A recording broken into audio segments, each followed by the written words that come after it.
What's up, everyone? Master Fox here, and I'm really excited today because I'm bringing you guys a new video series about card lore, and this is something that I'm really interested in and I really want to talk about. And I hope you guys enjoy watching videos about card lore too. So I want to hear you guys' feedback about this. So leave comments in the comments section down below, and please give this video a thumbs up if you like to hear about card lore or discussions and theories about the card lore, anything like that. Because I'm not sure if this is something that you guys want to see more of or less of. I'm really open to suggestions, so whatever you guys feel about these card lore videos, please leave feedback below so that I know, because this is something that if you guys are interested in, I would gladly, definitely make more videos about. So enough of that. Let's go into the card lore itself. Alright, so today we're talking about the origins of Anomalilith.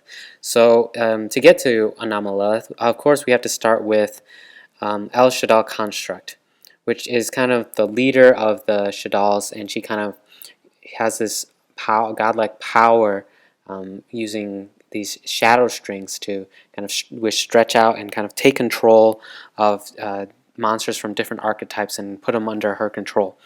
So she's kind of like the god of the Shaddolls, which is fits her OCG name, which is El Shaddoll Nephilim, which means kind of children of God. So she has kind of this obviously godly aura around her.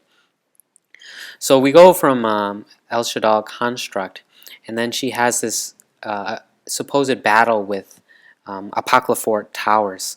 And in fighting Apocryphal Towers, there's various theories about the actual battle itself.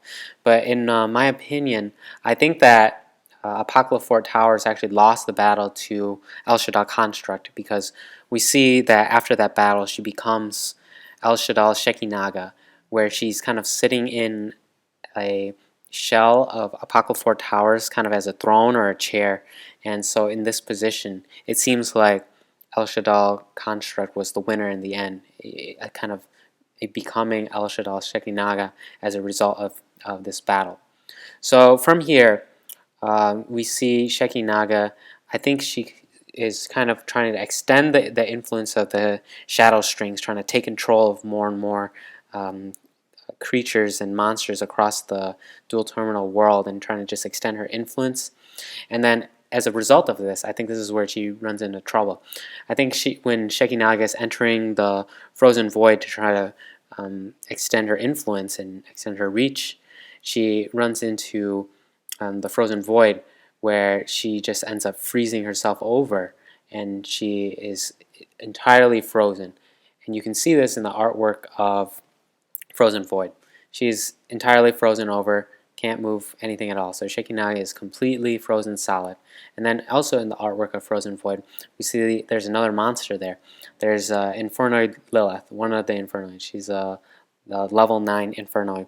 And Lilith is kind of taking advantage of this situation where Shekinaga is in this weakened state, and Lilith is kind of wrapping herself around Shekinaga, trying to take control of her. But we see, as a result of this situation in the artwork of Frozen Void, that that's not exactly what happens, because I think in the end, even though Lilith has the advantage in trying to take over Shekinaga, Shekinaga eventually wins in the end and becomes El Shaddoll Anomalilith. And since it's a card in the Shaddoll archetype, I believe that the one in the dominant position of control is the Shaddoll Shekinaga. So the Shaddoll component is in the dominant position of control.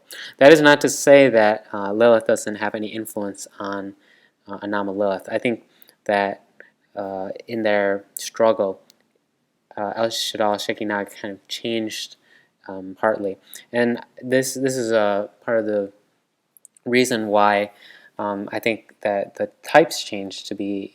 She changed from fairy into machine after the struggle with towers, and then into fiend type after her struggle with Lilith. And this is important because it's showing the influence that the evil of the Infernoids kind of has on Shekinaga. And so the Infernoids are one of the evil archetypes in the dual terminal world. There's a couple others, but the Infernoids are outright evil. The Shaddolls are more of a kind of a gray area. It's hard to tell whether they are evil or not, but the Infernoids are the actually evil part. So this is the actual how Anomalilith comes to be, but we do get a little bit more hinting at the ultimate ending of the kind of the Shaddoll construct line. So we have the formation of El Shaddoll Anomalilith through their fusion, kind of. And then we see in another card, it's an OCG card, it's called Final Zephyr Assault.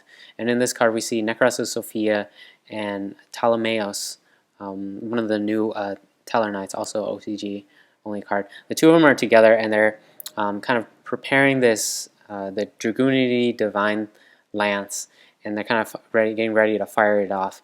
And so this card just gives you some background for the other card where we see the effects of this.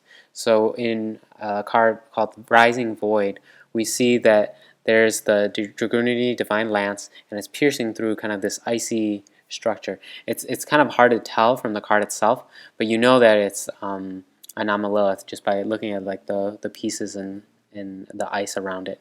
And so ultimately this card shows the destruction of an Anomalilith. And I think this is because the Zephyrs found that Anomalilith had too much of the Infernoid influence, which is kind of this evil seeping into her, whereas her previous alignment was more of a gray. Now Anomalilith is more outright evil, so the Zephyrs kind of have to decide just to destroy her, and they use the Dragoonity Divine Lance, and they destroy El Shaddoll Anomalilith, and that kind of ends the Shaddoll line because Construct was the one in control of all the Shaddoll, so if El Shaddoll Anomalilith, which is the evolution of Construct, is destroyed, I think her influence over all the other Shaddoll kind of ends. So that's just my theory on the origins and the ultimate fate of Anomalilith. But so that's all for this video. So please tell me what you guys think about me talking about card lores and making more videos like this. Make sure to leave feedback in the comments below and give me a thumbs up if you like this video and you want to see more card lore videos. And that's pretty much it. I'll see you guys in my next video. Thank you.